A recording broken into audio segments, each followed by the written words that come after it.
पूर्व मंत्री और एनसीपी नेता जितेंद्र अवार्ड को लेकर ठाणे में एक बार फिर से राजनीति गर्म हो चुकी है। नया मामला ठाणे मनपा के एक अधिकारी से जुड़ा है, जिसकी एक ऑडियो वायरल हुई क्लिप और उसके बाद एनसीपी के कुछ कार्यकर्ताओं ने उस पर जानलेवा हमला कर दिया। मामला दर्ज हुआ है, 4 लोगों की गिरफ्तारी हुई है और उन्हें पुलिस हिरासत में भेज दिया गया है। इस संबंध में बात करने के लिए हमारे साथ हैं ठाणे शहर अध्यक्ष एनसीपी के अनंत पराजपे जी। सर, इस मामले को आप किस तरह से देखते हैं? क्या ये जितेंद्र अवार्ड की राजनीति को लेकर जिस तरह से ठाणे में संघर्ष चलता है, तो उनकी राजनीति समाप्त करने की तरफ है ये कोशिश है, लेकिन इसमें एक अधिकारी कैसे आ गया? अब तक तो राजनीतिक आपस में लड़ रहे थे। पिछले 5-6 महीनों से जब से ये घटना बाह्य सरकार आई है, तब से थाना में डॉक्टर जितेंद्र आवाड हो, राष्ट्रवादी पार्टी हो, इन्हें निशाना बनाया जा रहा है। पिछले 5-6 महीनों से लगातार आघात ये डॉक्टर जितेंद्र आवाड हो, राष्ट्रवादी पक्ष हो, इस पे किए जा रहे हैं। और कल जो ऑडियो क्लिप आई, वो आज तक कभी महाराष्ट्र के इतिहास में नहीं हुआ था कि एक सरकारी नौकरशाह गुनहगारों से संगनमत करके राजनीतिक नेता के परिवार के सदस्य, चाहे बेटी हो दामाद हो, इन पे हमला करने के लिए वो पूरी ऑडियो क्लिप आप सुनेंगे तो स्पेन में जहां पर उनकी लड़की है या लंदन में जहां पे उनका दामाद है, वहां पे शूटर्स को भेज के किसी बाबा जी नामक व्यक्ति जो अंडरवर्ल्ड से जुड़ा है, उसका रेफरेंस देके वो पूरी वो ऑडियो क्लिप है। और ये आज तक महाराष्ट्र के राजनीति में कभी हुआ नहीं था और ये आज हो रहा है।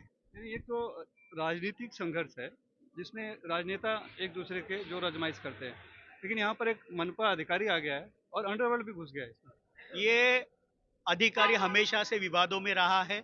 सहायक आयुक्त महेश आयर, इनकी चाहे डिग्री की ये हो, सिक्किम यूनिवर्सिटी से उनकी कुछ डिग्रियां है, तो उसके ऊपर वो विवाद में रहे हैं। इनके ऊपर इसी सरकार में भाजपा के जो थाना शहर के विधायक है संजय केलकर, इन्होंने विधानसभा में मांग की थी कि इनको सस्पेंड किया जाए, इनकी गुनहगारों से संबंध है।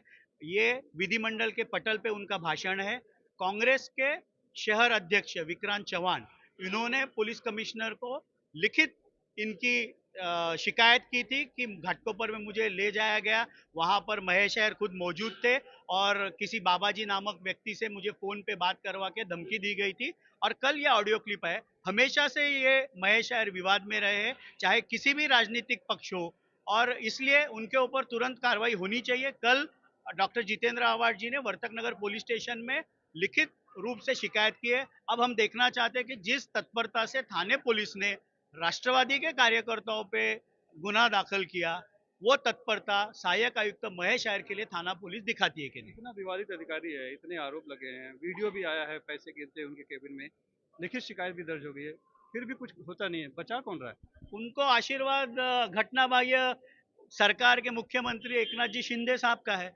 कल मैंने मीडिया में ही देखा कि जुपिटर हॉस्पिटल में अगर गए थे, अगर वो जाके सहायक आयुक्त आरोपी महेश आहिर से मिले हैं, मुझे मालूम नहीं वो मिले कि नहीं, लेकिन अगर वो मिले हैं तो ये बहुत महाराष्ट्र के लिए दुर्दैव की बात है। महाराष्ट्र की ये संस्कृति नहीं है। मुख्यमंत्री से ये अपेक्षा थी कि वो डॉक्टर जितेंद्र आवाड के परिवार से संपर्क करे और उन्हें आश्वस्त करे कि पुलिस है, आपको कुछ नहीं होगा। अगर वो जाके जुपिटर हॉस्पिटल में मिले हैं तो मैं मुख्यमंत्री जी से कहना चाहूंगा कि जिन हिंद हृदय सम्राट वंदनीय शिवसेना प्रमुख बाला साहब ठाकरे जी और धर्मवीर आनंद दिघे साहब के नाम की दुहाई देके वो राजनीति कर रहे, दोनों ने भी ऐसे संस्कार शिव सैनिकों को नहीं दिए। अगर वो मिले हैं तो ये महाराष्ट्र के लिए बहुत ज्यादा दुर्भाग्यशाली है। एक अधिकारी अंडरवर्ल्ड को सुपारी देता है जितेंद्र अवार्ड के परिवार की, और एनसीपी के कार्यकर्ता जितेंद्र अवार्ड के समर्थक जाके उसको मारते हैं, तो क्या ये राजनीति कहीं खूनी संघर्ष की तरफ बढ़ रही है? मैंने जैसे कहा कि मैं किसी भी हिंसा का समर्थन नहीं करता हूं, लेकिन वो ऑडियो क्लिप आने के बाद एक प्रतिक्रिया कार्यकर्ताओं की तरफ से आई। जितेंद्र आवाड जी को अनेक कार्यकर्ता अपना भगवान मानते हैं, मसीहा मानते हैं, वो प्रतिक्रिया आई।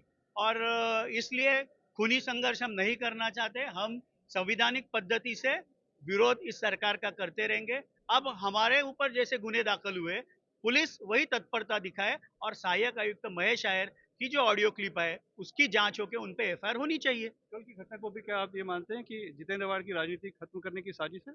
100%। आज नवंबर में हर हर महादेव का शो जब हमने रुकवाया था, तो फंसा के उनके ऊपर क्रिमिनल अमेंडमेंट एक्ट सेक्शन 7 1932 ये लगाया गया। उसमें बेल देते हुए कोर्ट के ऑब्जर्वेशंस थे कि ये केस में जो प्रोसीजर है वो फॉलो नहीं किया गया। उसके बाद कुछ ही दिनों बाद 354 का केस उनके ऊपर रजिस्टर किया गया। उसमें बेल, एंटीसिपेटरी बेल देते हुए कोर्ट ने कहा कि इसमें केस ही नहीं है। और ये तीसरी घटना। तो पिछले 3-4 महीनों से, क्योंकि मुख्यमंत्री जी का दर्द वही है कि भले वो महाराष्ट्र के मुख्यमंत्री बने, जिस शहर से वो आते, उस शहर में संविधानिक पद्धति से सबसे ज्यादा अगर कोई विरोध कर रहा है तो वो डॉक्टर जितेंद्र आव्हाड है और राष्ट्रवादी पक्ष है। तो जितेंद्र आव्हाड अभी इसमें कहाँ है? क्या वो एबीए लेंगे या सरेंडर करेंगे? वो क्योंकि मामला तो दर्ज हो चुका है जल्दी मीडिया के सामने आएंगे, अपनी भूमिका रखेंगे और सभी हम कार्यकर्ता उनके साथ इस क्षण में खड़े हैं। धन्यवाद। तो स्वाभाविक तौर पर ठाणे की जो राजनीति है एक अलग करवट ले रही है और इसमें जैसा कि आरोप लगा रहे हैं कि जो संघर्ष है वो खूनी होता जा रहा है और इसी को लेकर सभी को चिंता है। बहरहाल मामला दर्ज हुआ है एनसीपी के कार्यकर्ताओं के खिलाफ भी, लेकिन मांग है कि जो इस तरह से विवादित अधिकारी है उसके खिलाफ भी मामला दर्ज किया जाए और उसके खिलाफ भी कार्रवाई होनी चाहिए, जिसका अभी इंतजार है। ठाणे से कैमरामैन अशोक कुमारी से सुनील सिंह, एनडीटीवी इंडिया।